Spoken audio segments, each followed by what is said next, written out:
नमस्कार, मैं अमित और आप देख रहे हैं आंखें न्यूज 24। आइए नजर डालते हैं आज के महत्वपूर्ण खबरों पर। विजय कुमार सिन्हा ने राहुल गांधी पर साधा निशाना, कहा राहुल गांधी दया के पात्र। समीक्षा बैठक के बाद सम्राट चौधरी ने दिया बड़ा बयान।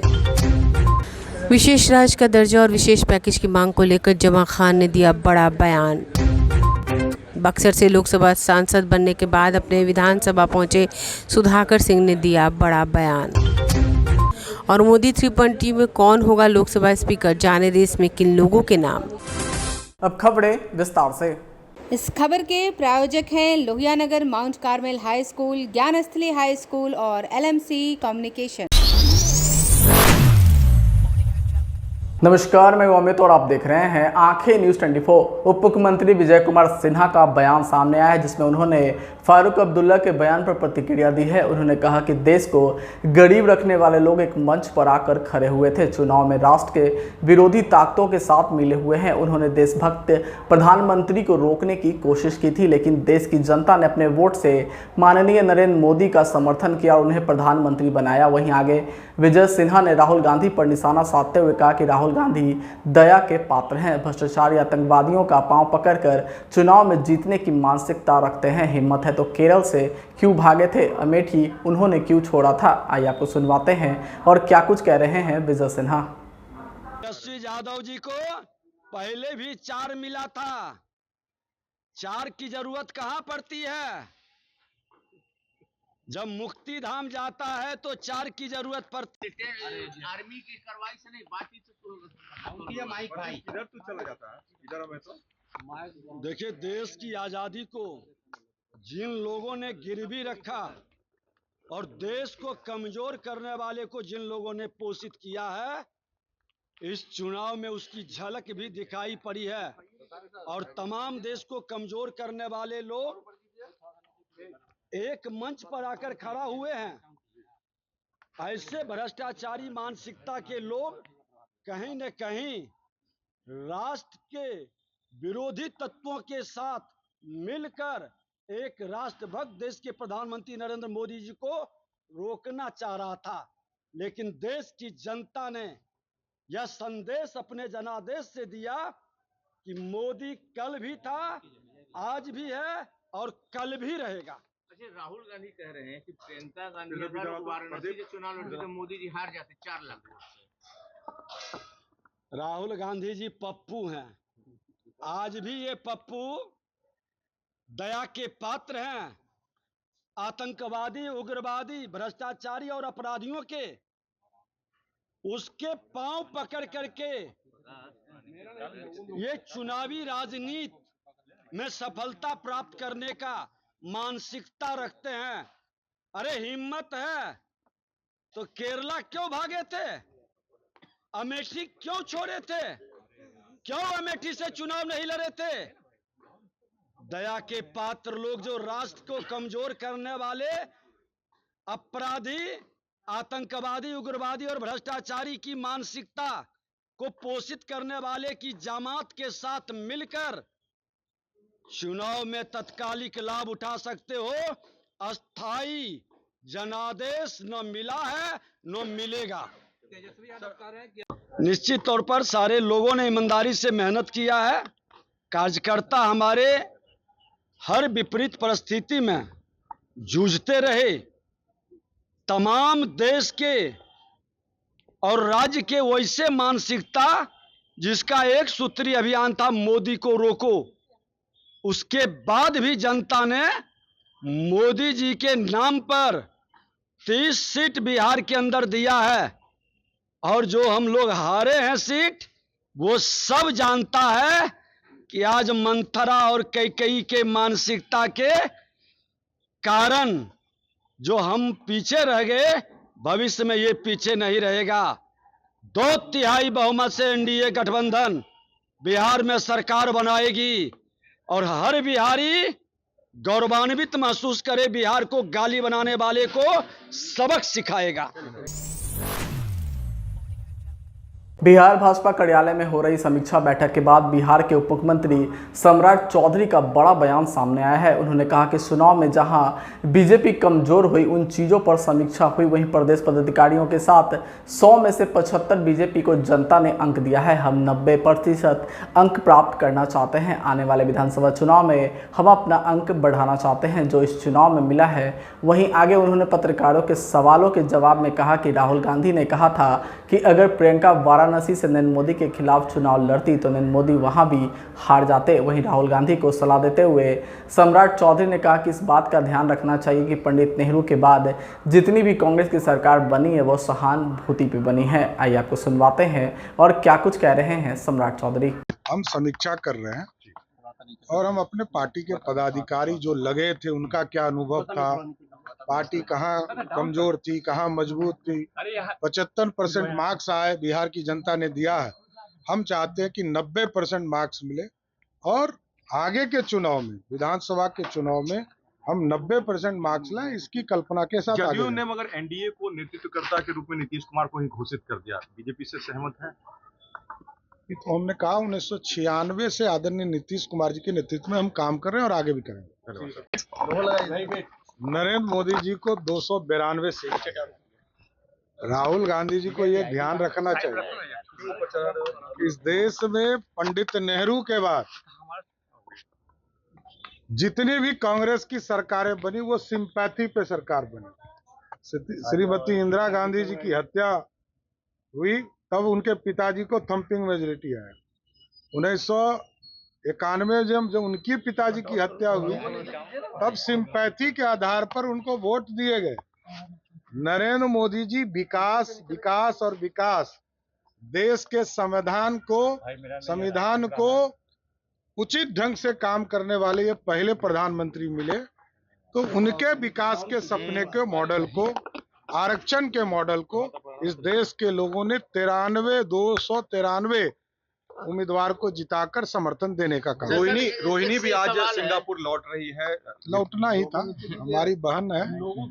भगवान करे, हम तो कहे हैं कि छपरा के लोगों के बीच में काम करना चाहिए रोहिणी को। सर, एक सवाल है, फारूक अब्दुल्ला कहते हैं कि हमारे जो पड़ोसी हैं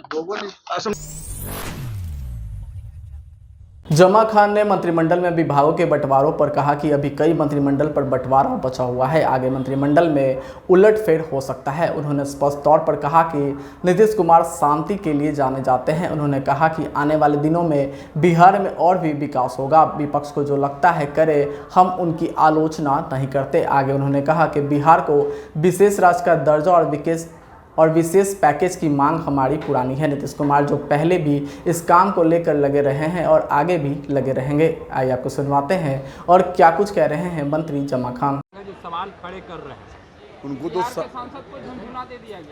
तो सवाल करना ही है। जब हम विपक्ष के लोग हैं तो सवाल तो करेंगे ही करेंगे, उल्टा सीधा लोग बोलेंगे ही बोलेंगे। उस पर हमारा कभी आलोचना नहीं रहा, मैं आलोचना करता हूँ ऐसे लोगों का।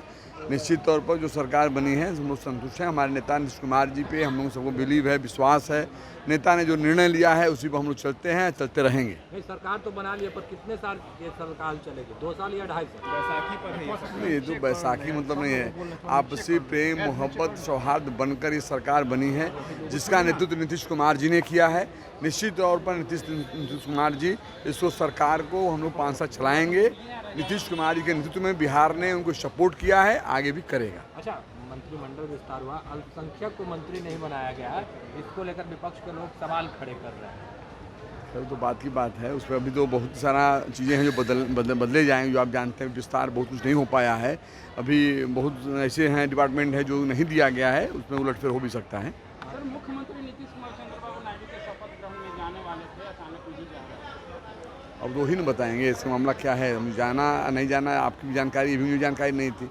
जाना होगा तो सामने आएगा, नहीं जाना होगा तो कोई कारण होगा। कारण क्या यही हो सकता है कि तबीयत ठीक न हो, नहीं जाना चाहें, यही ना हो सकता है। तेजस्वी यादव कह रहे हैं कि जब 0 सांसद थे तो हम लोगों को बिहार में क्या भूमिका है, इस बार तो 4 सांसद है, विधानसभा 25 में हम लोगों की सरकार आ रही है।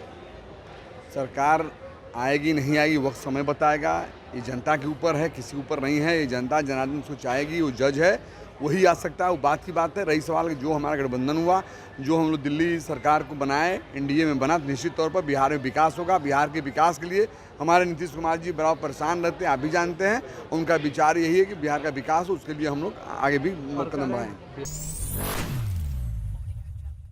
बक्सर लोकसभा से सांसद बनने के बाद अपने विधानसभा पहुंचे राजद नेता सुधाकर सिंह ने खुले मन से कहा कि 8 से 12 महीने के भीतर ही नई सरकार बनेगी। दरअसल राजद नेता सुधाकर सिंह ने बीजेपी के मिथिलेश तिवारी को बक्सर लोकसभा क्षेत्र से इस बार शिकस्त दी है। वहीं बक्सर में एक जनसभा को संबोधित करते हुए सुधाकर सिंह ने आगे कहा कि देश में जो सरकार है वो ढीली ढाली सरकार है। आइए आपको सुनवाते हैं और क्या कुछ कह रहे हैं सुधाकर सिंह। 5 साल सरकार देश की नहीं चलने वाली। साफ साफ मैं बता दूं आपको, इस देश की जो सरकार है ढीली ढाली सरकार है और जिस अहमन्यता के साथ इस देश में सरकार चलाने का प्रयास भारतीय जनता पार्टी के द्वारा किया जा रहा है, आने वाले वक्त में 8 से 12 महीने के भीतर इस देश में नई सरकार बनेगी, यह आपको चौंकाएगा नहीं। इस मंच से मैं कह रहा हूं, दुर्गावती के मंच से सैकड़ों फेसबुक और डिजिटल मीडिया के लोगों कैद कर रहे हैं मेरे भाषण को। याद रखिएगा कि मैंने क्या कहा। 5 साल सरकार देश की नहीं चलने वाली। साफ साफ मैं बता दूं आपको, इस देश की जो सरकार है ढीली ढाली सरकार है और जिस अहमन्यता के साथ इस देश में सरकार चलाने का प्रयास भारतीय जनता पार्टी के द्वारा किया जा रहा है, आने वाले वक्त में 8 से 12 महीने के भीतर इस देश में नई सरकार बनेगी, यह आपको चौंकाएगा नहीं। इस मंच से मैं कह रहा हूं, दुर्गावती के मंच से सैकड़ों फेसबुक और डिजिटल मीडिया के लोगों कैद कर रहे हैं मेरे भाषण को। याद रखिएगा कि मैंने क्या कहा। देश की 18वीं लोकसभा के लिए नरेंद्र मोदी ने एक बार फिर प्रधानमंत्री पद की शपथ ली है और इसी के साथ देश में एक बार फिर एनडीए की सरकार बन गई है। पीएम नरेंद्र मोदी के साथ साथ 72 मंत्रियों ने भी शपथ ली है। वहीं मोदी कार्यकाल में ये सबसे बड़ा मंत्रिमंडल है। पहले कार्यकाल में जहां 42 मंत्रियों ने शपथ ली थी वहीं दूसरे में ये आंकड़ा 54 था, लेकिन इस बार इसमें जबरदस्त इजाफा हुआ है और कुल 72 मंत्रियों के कुनबे के साथ मोदी सरकार 3.0 काम करती नजर आएगी। इस बार बीजेपी पूर्ण बहुमत के साथ सरकार नहीं बना पाई। यही वजह है कि इस बार एनडीए के घटक दलों के साथ ही सरकार को आगे बढ़ना है और ऐसे में मंत्रिमंडल का बड़ा होना लाजमी है। लेकिन इन सब के बीच सवाल उठ रहा है कि इस बार मोदी सरकार में लोकसभा का स्पीकर आखिर कौन होगा। लोकसभा स्पीकर की रेस में कई नाम आगे चल रहे हैं। आइए जानते हैं कौन है इस रेस के खिलाड़ी। मोदी सरकार 1.0 में जहां सुमित्रा महाजन के जरिए पीएम नरेंद्र मोदी ने महिला शक्ति को मौका देते हुए लोकसभा स्पीकर बनाया था, तो वहीं दूसरे कार्यकाल में राजस्थान के कद्दावर नेता ओम बिरला के जरिए भी उन्होंने जातिगत संकीर्णों को साधने की कोशिश की गई थी। हालांकि इस बार मोदी के बेड़े में से किसे मौका दिया जाएगा, इसको लेकर स्थिति अब तक साफ नहीं हुई है, लेकिन कुछ नाम जरूर आगे चल रहे हैं। अगर सूत्रों की माने तो लोकसभा स्पीकर की रेस में सबसे आगे जिस नाम की चर्चा है वो आंध्र प्रदेश के राजसमुंद्री के सांसद दग्गुबती पुंडुदेश्वरी है। इसके अलावा ओम बिरला को भी दोबारा मौका मिल सकता है। हालांकि मोदी हमेशा ही अपने फैसलों से सभी को चौंकाते रहे हैं। ऐसे में हो सकता है कि किसी ऐसे नाम को जगह दी जाए जो आने वाले चुनावों में खास तौर पर जम्मू कश्मीर को साधने में मददगार साबित हो। वहीं आंध्र प्रदेश का रोल इस बार सरकार बनाने से लेकर लोकसभा तक दोनों ही लिहाजों से काफी महत्वपूर्ण रहा है। यहाँ पर बीजेपी टीडीपी के गठबंधन एक बार फिर मोदी सरकार को मौका दिया। इसी बीच आंध्र प्रदेश की बीजेपी अध्यक्ष रामसुंदरी सांसद दग्गुबती पुंडुदेश्वरी के नाम की चर्चा भी जोरों पर है। वहीं माना जा रहा है कि बीजेपी और खासतौर पर मोदी उन्हें बड़ी जिम्मेदारी सौंप सकते हैं। पुंडुदेश्वरी 3 बार सांसद रह चुकी है। उन्हें बीते वर्ष ही आंध्र प्रदेश में बीजेपी का अध्यक्ष बनाया गया था। प्रदेश में टीडीपी और जनसेना से गठबंधन कराने में पुंडुदेश्वरी की भूमिका भी अहम मानी जा रही है। वहीं मोदी 3.0 में अगर दोबारा ओम बिरला को स्पीकर बनाया जाता है तो वो एक नया रिकॉर्ड भी बना सकते हैं। दरअसल ओम बिरला दूसरी बार लोकसभा स्पीकर बनकर अपना कार्यकाल पूरा करते हैं तो वो बलराम जाखड़ का रिकॉर्ड भी तोड़ सकते हैं। जाखड़ अकेले ऐसे नेता हैं जिन्होंने 2 बार लोकसभा स्पीकर के पद पर काम किया और इसे पूरा किया है। आंखें जो आपका चैनल है उसके लिए और उसके दर्शकों के लिए 2 लाइन की हम शुभकामनाएं अपने ढंग से देते हैं। आप सब में मिठास घुल जाए बांसुरी और बीन की तरह और लोग आपको भी प्यार करने लगे वैक्सीन की तरह। हंसते रहें, मुस्कुराते रहें और देखते रहें आंखें न्यूज 24। अगर आपने अभी तक हमारे चैनल को सब्सक्राइब नहीं किया है तो हमारे चैनल को जल्द से जल्द सब्सक्राइब करें, लाइक करें, शेयर करें। अगर आप भी अपने दुकान, प्रतिष्ठान, school, college, coaching centre, restaurant, cafe का विज्ञापन देना चाहते हैं, वो भी किफ़ायती दर पर, तो आंखें न्यूज़ 24 लेकर आया है आपके लिए एक सुनहरा मौका। आंखें न्यूज़ 24 न्यूज़ पोर्टल की दुनिया में बिहार का सबसे उभरता हुआ चैनल, जहां बिहार झारखंड से जुड़े तमाम बड़ी खबरें देखने को मिलती है। तो देर किस बात की, आज भी जुड़े आंखें न्यूज़ 24 के साथ। संपर्क करें हमारे व्हाट्सएप नंबर 8935876430 पर। क्या आप पत्रकारिता के क्षेत्र में अपना कैरियर बनाना चाहते हैं? तो आज ही royal Ashoka institute of mass communication and journalism में अपनी जगह सुनिश्चित करें। आर्यभट्ट ज्ञान विश्वविद्यालय पटना से मान्यता प्राप्त 100% प्लेसमेंट के साथ royal Ashoka institute of mass communication and journalism नामांकन जारी है। हमारा पता है DS/16 गायत्री मंदिर के समीप, कंकड़ बाग, पटना 8,20,000। आप हमें संपर्क भी कर सकते हैं। हमारा मोबाइल नंबर है 9955456126। जुड़े तमाम बड़ी खबरें देखने को मिलती है, तो देर किस बात की, आज भी जुड़े आंखें न्यूज़ 24 के साथ। संपर्क करें हमारे व्हाट्सएप नंबर 8935876430 पर। क्या आप पत्रकारिता के क्षेत्र में अपना कैरियर बनाना चाहते हैं? तो आज ही royal Ashoka institute of mass communication and journalism में अपनी जगह सुनिश्चित करें। आर्यभट्ट ज्ञान विश्वविद्यालय पटना से मान्यता प्राप्त 100% प्लेसमेंट के साथ royal Ashoka institute of mass communication and journalism नामांकन जारी है। हमारा पता है DS/16 गायत्री मंदिर के समीप, कंकड़ बाग, पटना 8,20,000। आप हमें संपर्क भी कर सकते हैं। हमारा मोबाइल नंबर है 9955456126।